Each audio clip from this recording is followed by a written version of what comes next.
Ahora sí, bueno, ahora sí la presentamos. Estamos con la licenciada en Letras Guadalupe Nuno, una vez más con sus columnas. El día de hoy, recórdame, Guadalupe, sobre lo que vas a hablar. Bueno, como saben, ayer fue el Día del Lector, así que vamos a hablar un poco sobre lectores y lecturas que nos inspiran. Perfecto. Primero que nada, seguramente ya lo comentaron en la radio, pero no está de más recordar por qué se festeja en Argentina el Día del Lector. Y no es cualquier fecha, sobre todo para la gente del mundo de las letras, es una fecha bastante interesante porque coincide con el aniversario de Borges. O sea, se festeja el Día del Lector en honor a uno de los más grandes escritores de la literatura argentina, que es Jorge Luis Borges. Pero curiosamente es el Día del Lector y no el Día del Escritor. ¿A qué se debe esto? Bueno, una de las frases más célebres de este autor es una en la que él decía que otras personas podían vanagloriarse, podían ufanarse, sentirse complacidos de los libros que habían escrito. Pero él prefería sentir orgullo por los libros que había leído. Los libros son un arte dedicado que puede transformar la vida de las personas de diferentes maneras. No solamente porque nuestro cerebro es especialmente sensible a las historias, y esta sensibilidad hace que las historias sean el medio perfecto para transmitir mensajes, enseñanzas, información que quede plasmada dentro de nosotros para siempre, sino también por el hecho de que la escritura es un arte sutil que acompaña al ser humano prácticamente desde sus orígenes. De hecho, cuando los arqueólogos van y examinan los yacimientos fósiles, una de las maneras en las cuales ellos logran determinar el nivel de inteligencia de nuestros ancestros es a través de la aparición de objetos que reflejan un pensamiento simbólico. Y estos objetos que reflejan un pensamiento simbólico son de dos tipos.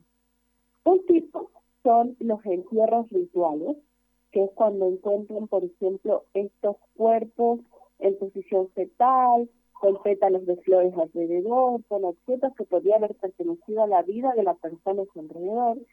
Y otro es cuando encuentran piezas de arte, como ser la cueva de las manos del sur, o como ser distintos grabados en hueso, madera y roca, que se han conservado en distintos lugares del mundo hasta nuestros días. Este pensamiento simbólico que reflejan estos grabados se parece mucho a la literatura. Nos muestra un mundo donde ya comenzaba a existir el arte, ya comenzaba a existir la posibilidad de hablar más allá de las palabras dichas en el momento, de preservar la memoria. Y eso también es la literatura, una forma de preservar la memoria y de traspasar los límites del tiempo. Es muy curioso, si nosotros vemos las vidas de escritores y de artistas famosos, muchas veces sus vidas son incluso más interesantes que las cosas que ellos llegan a escribir. Y siempre se nos revela que son grandes lectores. Ningún gran escritor escribe sin haber primero leído a muchos otros autores. Es un poco parecido a esta famosa frase que se dice que la ciencia se construye arriba de los hombros de los que vinieron antes, ¿bien? Que si no me equivoco la decía Einstein. Él decía: yo soy solamente un niño sobre los hombros de los gigantes que me precedieron. La literatura es similar, se construye siempre en relación, no se construye de una manera apartada, y siempre en relación no solamente con otros escritores, sino con los contextos y los momentos en los cuales el escritor vive. Por ejemplo, Miguel de Cervantes, que es reconocido como uno de los más grandes escritores de lengua española, escribió su mayor obra, El Quijote, como una especie de parodia de las novelas de caballería que se venían publicando en su época.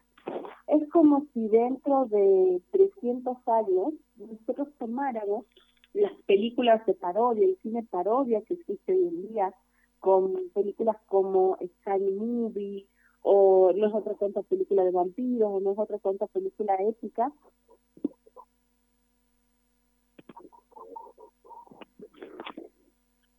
Hola, Y es Guada, sí, te seguimos escuchando aquí, ¿no? Te estamos escuchando atentamente. bien, me parecía, me preocupaba que estuviera cortado. Bueno, les decía, es como si nosotros tomáramos este cine parodia dentro de 300 años y eso se convirtiera en la mayor obra filmográfica de nuestra generación.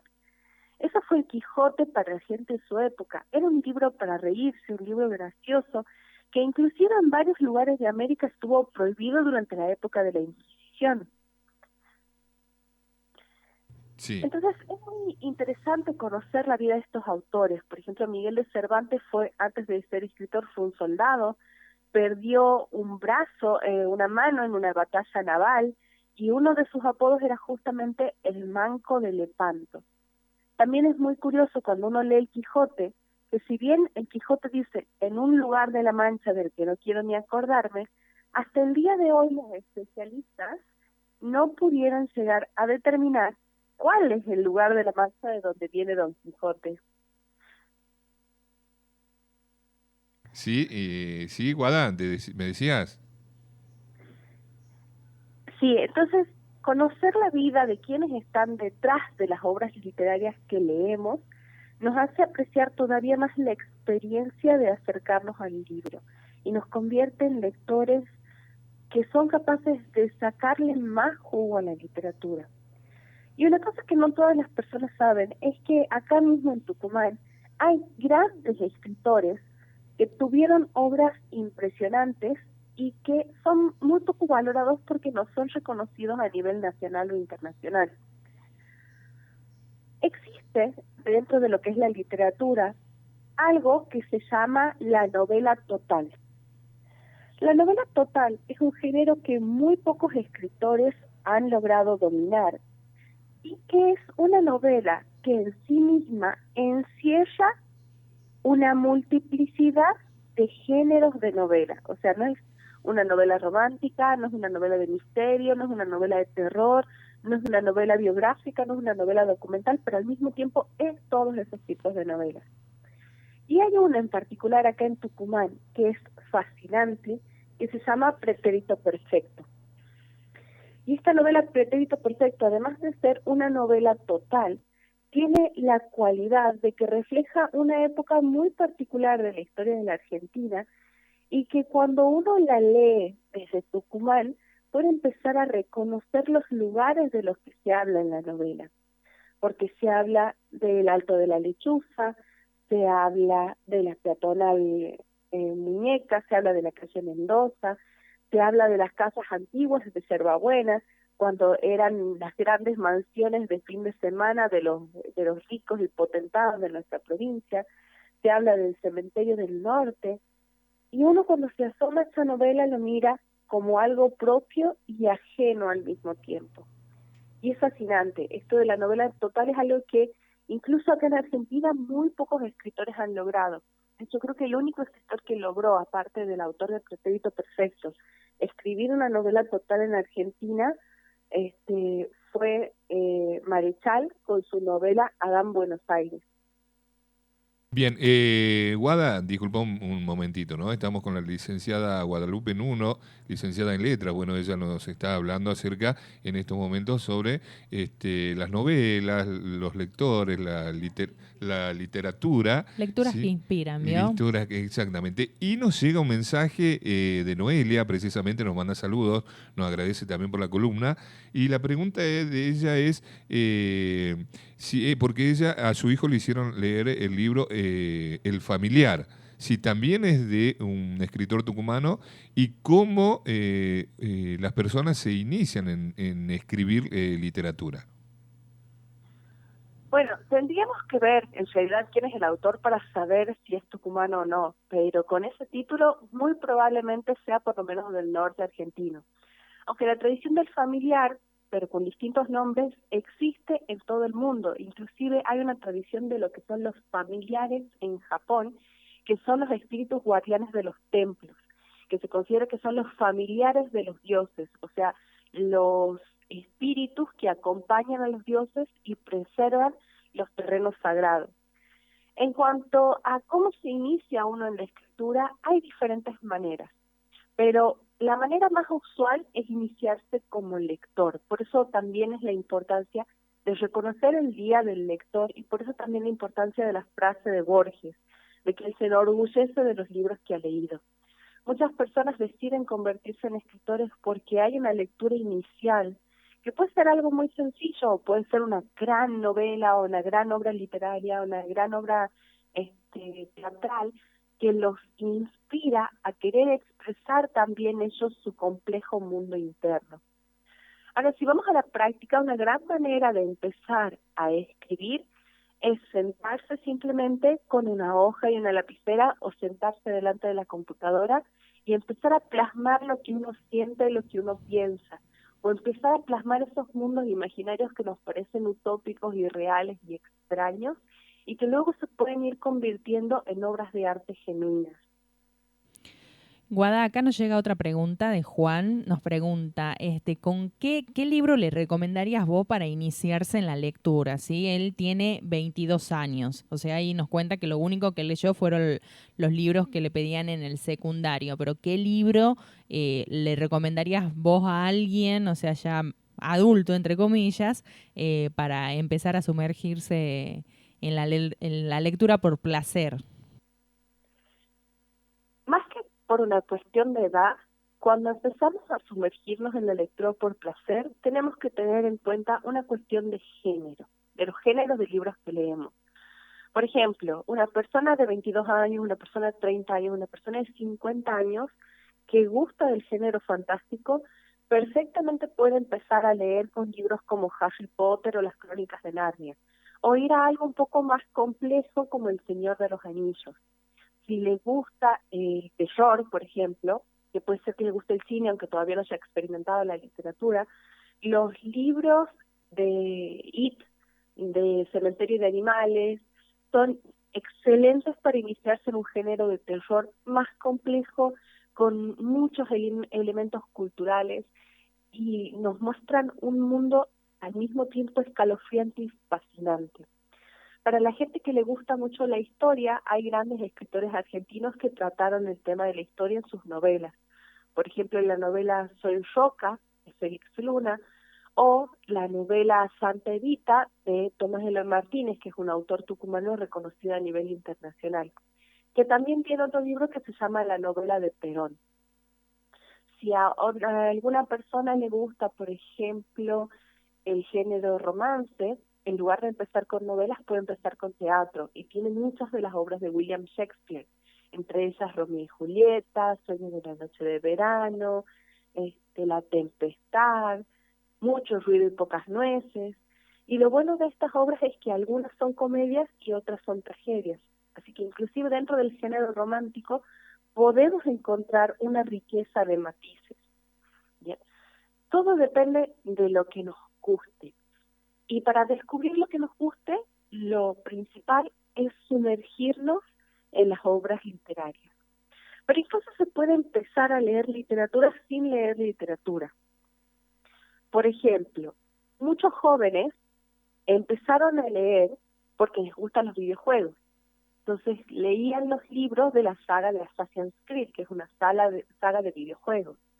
O, por ejemplo, muchos jóvenes, incluso alumnos míos, empiezan a leer cómics, ya sea los cómics hegemónicos como son Marvel o DC, o los cómics de autores independientes que hoy en día se pueden encontrar en una gran variedad de aplicaciones y de páginas.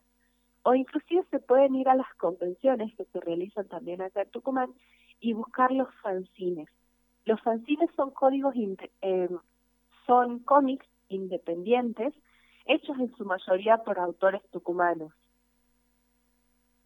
Bueno, Guada, con respecto a esto que estabas hablando al último, ¿no? Con tus alumnos que leían cómics, nos llega un mensaje muy puntual de Patricia que ella no puede sumergirlo en leer libros a su hijo, que está todo el tiempo con internet, con los juegos y todo este tipo de cosas. Y la pregunta de ella es, cómo hacer para que su hijo lea, si se lo puede hacer leer a través de internet o hay algunas páginas o algunos libros que se pueden llevar adelante como para que este chico comience a leer un poco más allá de los libros de estudio, ¿no? Bueno, esto es muy curioso porque la lectura se parece un poco a la comida, en el sentido de que no hay que forzar el gusto por la literatura. Cuando a nosotros de pequeños nos daban una comida y nos obligaban a comerla y nos poníamos mal y nos poníamos de mal humor, asociábamos esa comida a sensaciones negativas y después no queríamos volver a probarla. Lo mismo pasa con el estudio. Cuando el estudio se convierte en una especie de castigo, en una especie como de cárcel, ¿bien? Tampoco nos gusta estudiar, incluso cuando somos adultos, elegimos carreras con las que nos sentimos motivados o que constituyen nuestra vocación. Lo mismo con la literatura. Si nosotros queremos que un joven o un niño lea, no podemos forzarlo. Y tampoco tenemos que juzgar sus gustos, porque puede empezar con algo que para nosotros no sea una obra literaria y después puede terminar en lugares impensados. En mi caso, por ejemplo, el primer libro que leí, uno de los primeros libros que leí fueron los libros de Harry Potter, que en el canon académico no son considerados obras literarias de gran valor. Pero sin embargo, esos libros me sumergieron en el mundo de la fantasía y me fueron llevando a otros, y fueron en parte los responsables de que yo me convirtiera en licenciada en letras. Algo similar pasó con la experiencia de mi hermana menor. Ella empezó con los videojuegos, los libros de Assassin's Creed, y fue su propia motivación la que la llevó a leer eso. Inclusive tengo un sobrino que él empezó leyendo los libros de los youtubers, porque le gustaban los youtubers, entonces empezó a leer los libros de los youtubers, que se considera que no tienen mucho valor literario, y después eso lo llevó a otras obras de mayor envergadura. Entonces, lo que yo les recomiendo a Patricia es que vea cuáles son los gustos de su hijo y trate sutilmente de sugerirle obras que estén asociadas a esos gustos. Y también hay toda una serie de aplicaciones que se pueden conseguir en la Play Store y se pueden también disfrutar desde Internet sin necesidad de un celular, en donde se pueden leer novelas ligeras, cuentos, historias, en muchos casos los que se llaman los fanfics, que son textos de ficción escritos por los fanáticos que siguen la línea de determinada saga o de determinado videojuego o de determinada obra, y eso también lo puede estimular a la literatura. Pero lo fundamental es esto, es no forzarlo y darle su espacio para que él explore. Y había un truco muy gracioso, esto se lo puede aplicar con niños chicos sobre todo, que comentaba una compañera en una ocasión, y era que ella tenía una biblioteca en su casa, una biblioteca familiar, y sus padres cada tanto le decían, este libro está prohibido, no lo puedes leer, no puedes leer este libro, está prohibido. Entonces ella, claro, joven y contrera, iba y sacaba los libros prohibidos y los leía solo para hacerle las cortes a sus padres. Era una gran manera en la que ellos lograban que ella leyera sin tener que forzarla. Ella creía que estaba realizando un acto de rebelión y en realidad estaba siendo víctima de la inteligencia de sus padres. Otro punto importante, y ya con esto voy cerrando esta respuesta, es fundamental lo que los niños y jóvenes ven en sus padres. Si en una casa no hay una biblioteca, no se le puede pedir al niño que lea, porque no tiene la exposición al libro.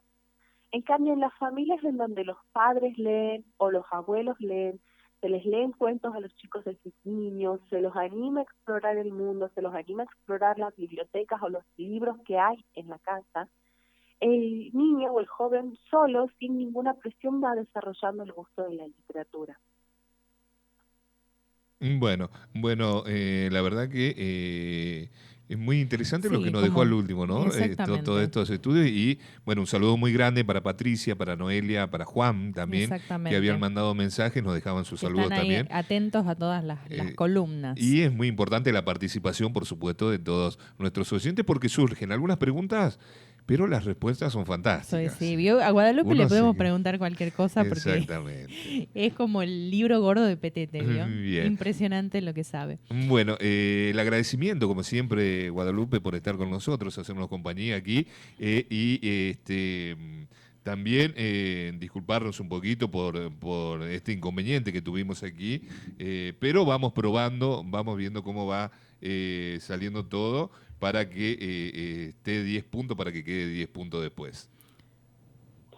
Gracias a ustedes por estar ahí una semana más y sobre todo a las personas que están del otro lado, a los radioescuchas, por sus preguntas y sus consultas, que seguramente Pablo ya les va a recordar que las pueden seguir haciendo a través de las redes sociales y nosotros las vamos a seguir contestando. Así es, además también van a poder disfrutar hoy por la tarde de la columna de Guadalupe en nuestro canal de YouTube y en nuestras redes sociales. La van a poder escuchar completa, así que bueno, desde